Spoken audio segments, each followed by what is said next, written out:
Fala, turma, primeiro dia aqui no Aman, esse hotel incrível. Agora eu e o Mateuzinho aqui estamos indo pra academia, afinal de contas, né? Cumprir aquele primeiro acordo que todo mundo deveria cumprir consigo mesmo, né? Treinar, cuidar do corpo pra mente ficar sã.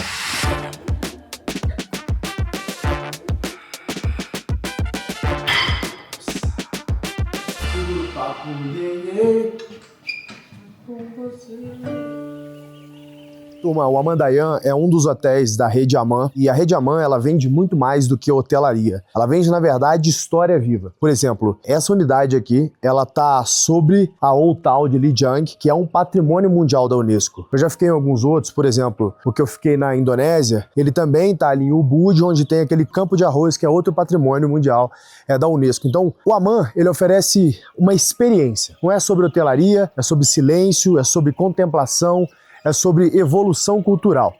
Quem se hospeda no Aman quer viver uma experiência de calma, de tranquilidade e principalmente de imersão profunda na cultura local.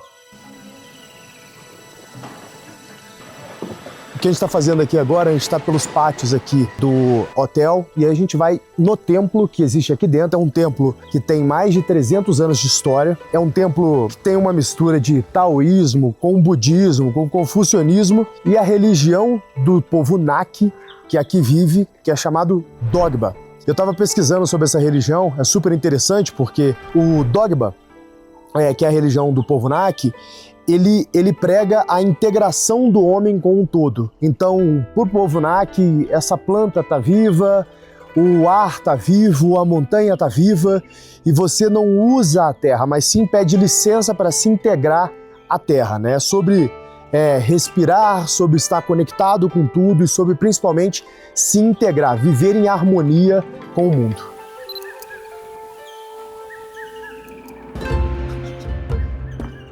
Esse lugar aqui é surreal, meu irmão.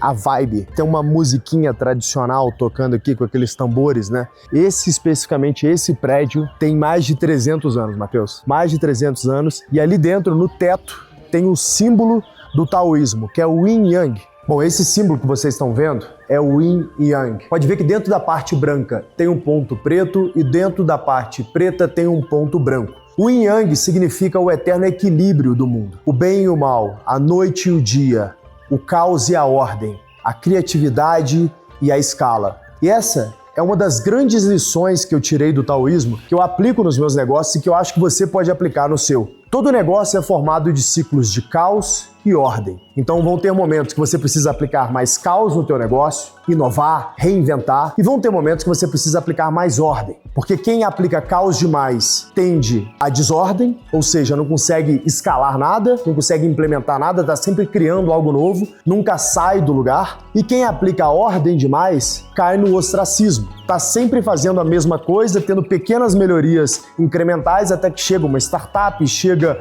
um competidor e reinventa o teu mercado, aplicando a dose certa de ordem. Então, o nosso papel como gestores, na verdade, é ser médicos que aplicam injeções de caos e ordem na medida certa para poder fazer o teu negócio prosperar. Nunca demais, sempre no equilíbrio.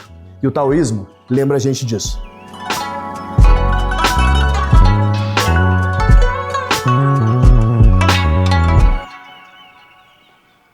Esse templo que tem aqui atrás também tem centenas de anos, mais de 300 anos. Isso faz parte do que o Aman de fato é, né? Então eles construíram um hotel ao redor desse templo multicentenário aqui. E essa divindade que está sentada logo atrás de mim, essa grande estátua que está sentada ali segurando um pergaminho e um pincel, é o Wen Chang, que é uma divindade taoísta que o povo Nak, que um líder Nak iria com certeza reverenciar, porque ele é o símbolo da sabedoria, da criatividade e do conhecimento. Por isso o pergaminho e o pincel nas mãos, né?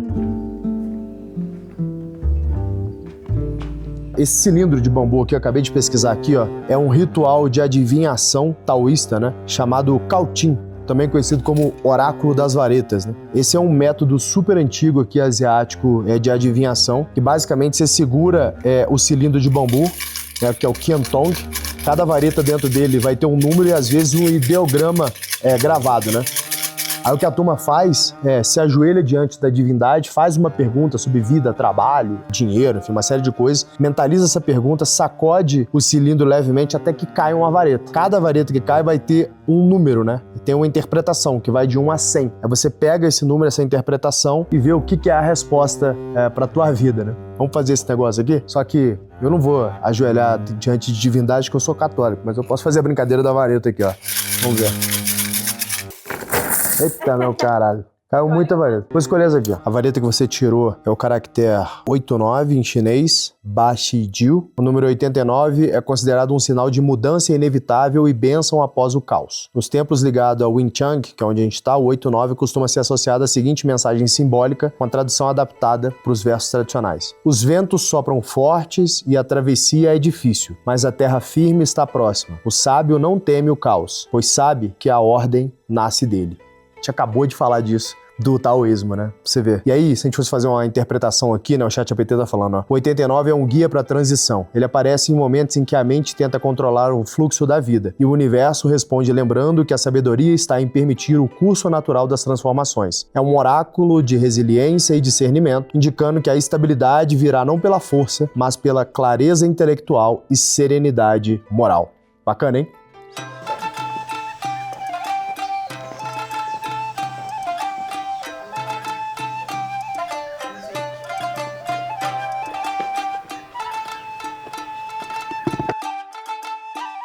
A Otau que a gente está vendo aqui atrás tem mais de 2.000 anos, e olha só, ela se tornou Patrimônio Mundial da Unesco em 97. Essa cidade foi fundada na dinastia Song, mas de fato prosperou sob a dinastia Ming. Eles estão me contando aqui na pesquisa que eu fiz que a família Mu foi quem de fato transformou Lijiang nessa potência que um dia ela foi, porque ela virou um entreposto vital ali para a Rota da Seda e Rota do Cavalo, enfim, que eram as commodities da época que realmente faziam com que os impérios se movessem, né? A gente está num ponto muito estratégico aqui, como eu mostrei para vocês anteriormente, né? Entre as montanhas do Himalaia, então isso aqui meio que conecta o Tibete com o Sudeste Asiático e o sul da China, né? Então a família Mu transformou essa cidade em um entreposto vital para ser uma rota do chá, dos cavalos, e, enfim, todas as commodities que eram importantes para os impérios, né? Já que ligava a China ao Tibete, à Índia e ao Sudeste Asiático, né? E olha que interessante, eu acabei de ver aqui. Quando a gente olha a cidade, esses telhadinhos que tem aqui, as suas vielas, os Naki acreditavam que a cidade devia respirar como um organismo. Então cada canal que a gente está vendo ali simboliza um fluxo de energia vital alimentando a vida e a prosperidade. Tem muito a ver com aquilo que eu pesquisei, que eu contei para vocês, que os Naki acreditam que o homem tem que estar integrado com tudo. Então sim, a arquitetura das suas cidades também, o desenho das suas vielas tem que estar integrado com aquilo que é a vida. Super interessante, né?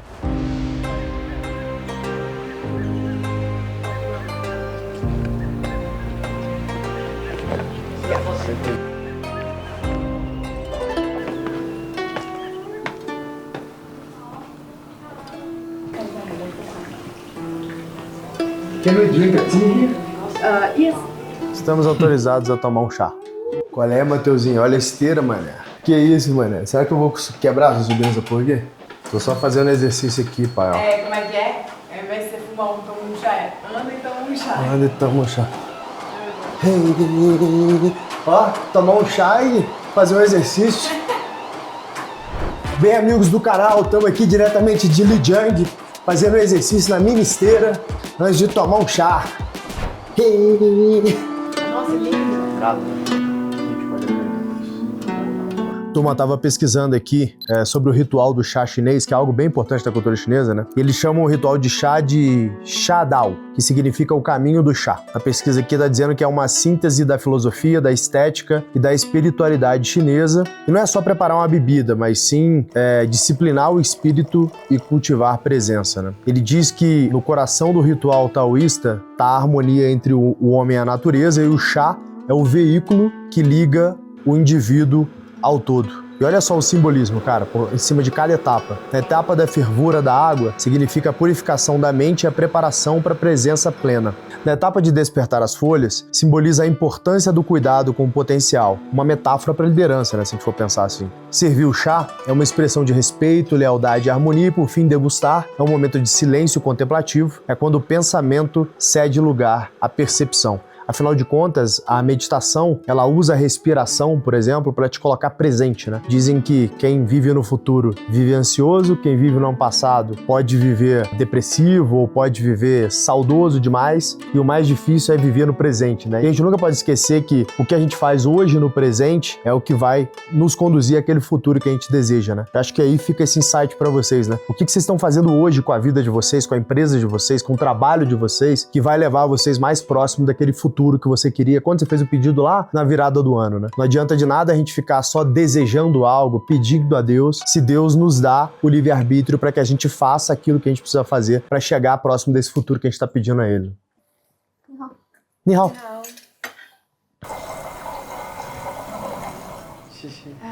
Xixi.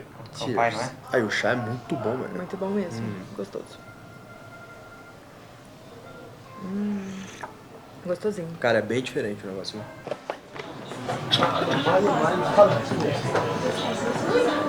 Todo lugar que eu vou, turma, tem duas coisas que me faz parar e toda hora tomar de novo. É sorvete e café. E esse cara tem uma baita de uma máquina, então o que já me faz pensar que ele sabe fazer café, ó. Ele tá fazendo agora o steaming do leite do jeito certinho. You can go up and sit down.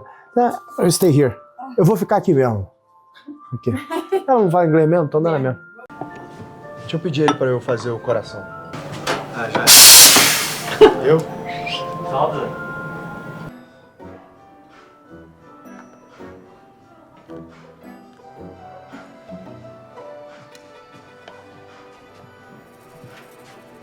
Hey! Haha, moleque! China, China, China, China! Hey!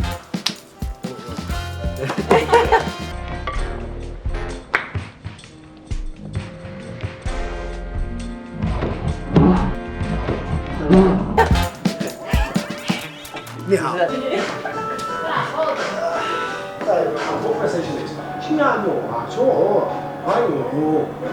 gente fez chá tasting, agora é coffee tasting. Não, hoje eu não durmo. Esquece. Chá preto Chá preto e e café. café. Tô pronto pra montar o cavalo e soltar a flecha. Obrigado.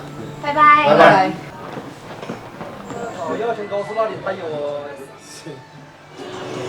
Essa cidadezinha aqui é muito bonitinha, cara. Parece um carangola, só que chinês. How long the ronda? Here.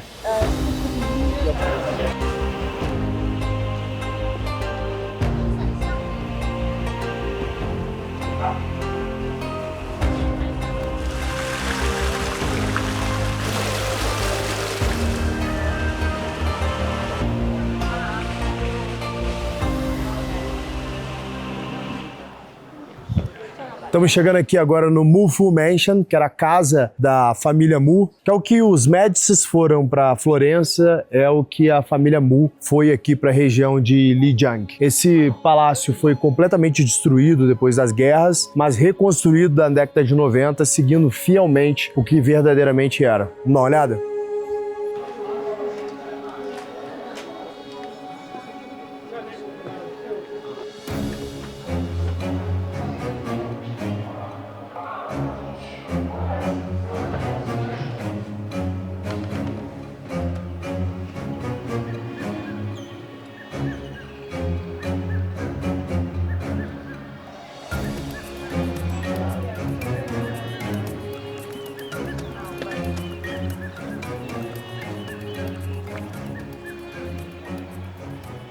Fala, turma, aqui atrás tá o Salão das Deliberações.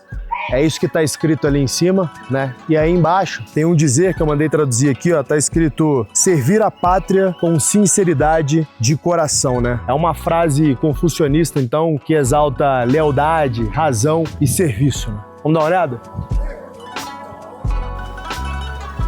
Tem ali no meio o símbolo do taoísmo, que a gente falou, o Yin Yang, né? Em todo lugar de reflexão ou grande decisão, se repete esse símbolo, né? Que é o equilíbrio entre o caos e ordem, né? Entre a escuridão e o dia, entre a força e o jeito, talvez assim dizer, né? O trono coberto com a pele de tigre simboliza, então, coragem, liderança e justiça, né? São, obviamente, atributos que a gente se espera de quem está tomando decisão. quem vai imperar em algum lugar. Esse era o trono do imperador local, né, da família Mu, e nada mais justo do que ele ter a pele de um tigre, né, para poder simbolizar essas virtudes. E logo atrás aqui tem as armas, aparentemente, que o exército na época usava, né? Cara, imagina você tomar uma dessa aqui na cabeça. Que loucura, mano.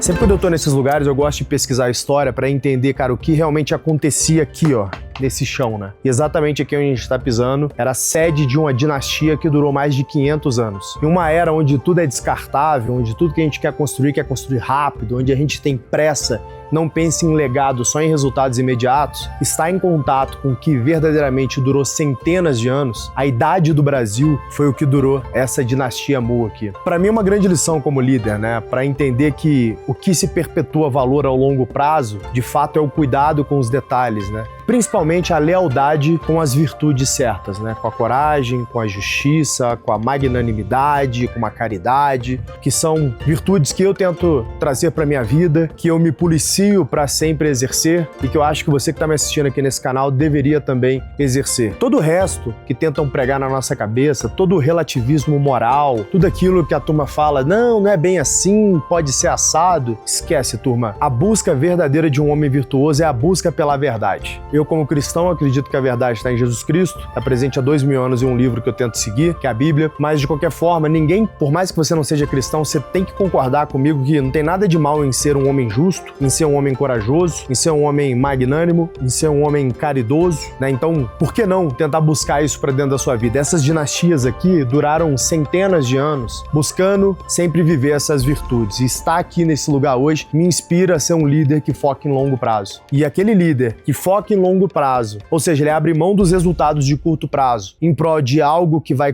perpetuar valor ao longo do tempo, com certeza é um líder que vai ser lembrado na história. Quem você quer ser nessa vida? Alguém que, assim que você morrer, 2, 3 anos depois, ninguém mais lembra, não ser a tua família? Ou alguém que vai estar nos livros da história? O objetivo de todo homem, toda mulher, deveria se perpetuar na história, construindo valor que vai durar por gerações.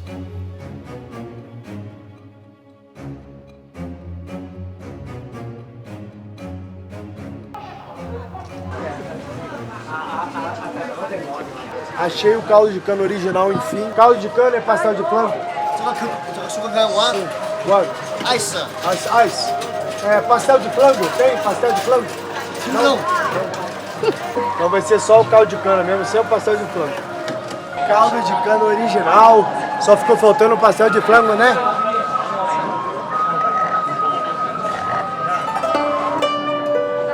Fala, turma, com esse caldo de cana original, né? A gente fecha essa primeira parte aqui de dia na Old Town de Lijiang. Já voltar pro hotel agora. Vamos ali fazer o ritual do chá, aquela história toda, almoçar. Final do dia a gente ainda vai pro templo que tem ali perto do hotel. Depois volta aqui à noite pra mostrar pra vocês como é que fica essa rua iluminada à noite, que é, meu irmão, não à toa, patrimônio da humanidade da Unesco. Você sabia que essa cidade aqui, ela era a rota de chá, né? Tava na rota de distribuição de cavalo, chá, dentre outras commodities da época que era importante. Pode ver que o tempo inteiro a gente vê coisa de chá aqui. Muito chá e perfume que a gente tá vendo aqui.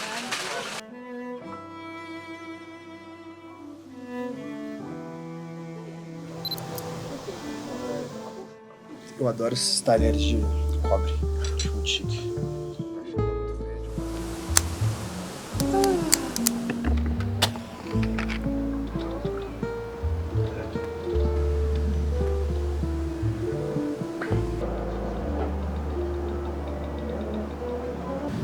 Fumar um, toma um chá. Fumar um, toma um chá. A gente tá na vibe da música.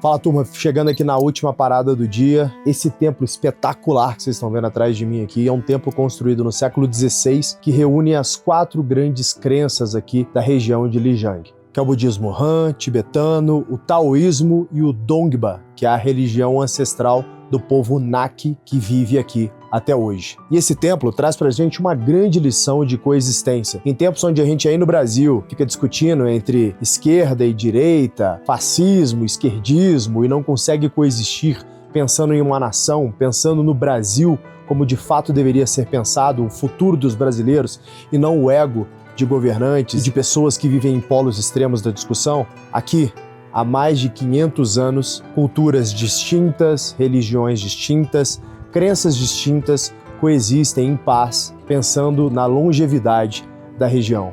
Uma baita lição pra gente. Bora conhecer esse templo?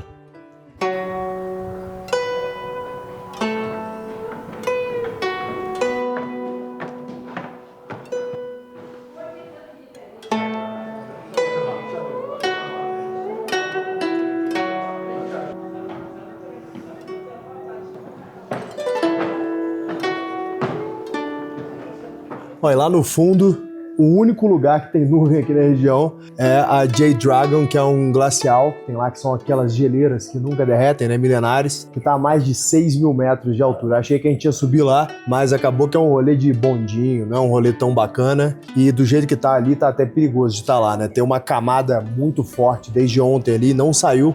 Aquela camada tá estacionada ali. Parece até os perrengues que eu passei esse ano inteiro tentando fazer a heli ski e só ficando grounded.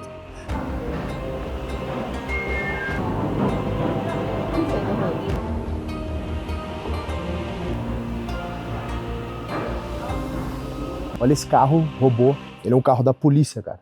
Basicamente o bichinho faz policiamento robótico, olha isso. Que incrível, cara. Esses caras estão vivendo no futuro, Matheus.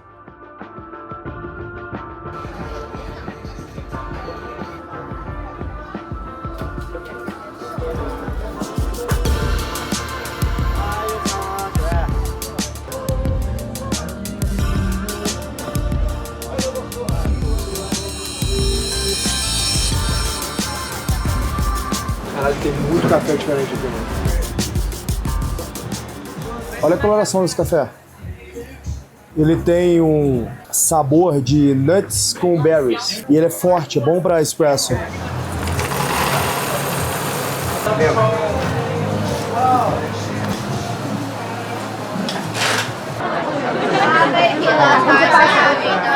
Aqui atrás tem o paredão da Unesco com o logo da Unesco. Inclusive, curiosidade, reparem no logo da Unesco, é o Templo de Concórdia, que foi exatamente o templo dórico que eu e Marcelo nos casamos lá em Agrigento. Aqui, nesse paredão, relata um pedaço da história da região. Essa é uma cidade que tem mais de 2.000 anos.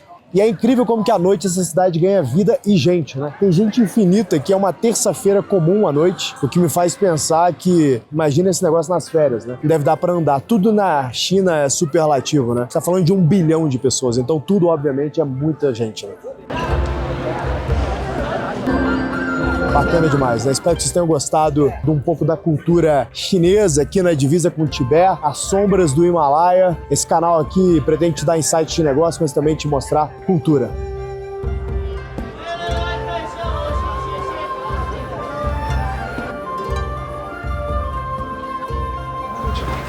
Foi começando bem, que eu sonhei pra mim. Deixa eu te amar, só você.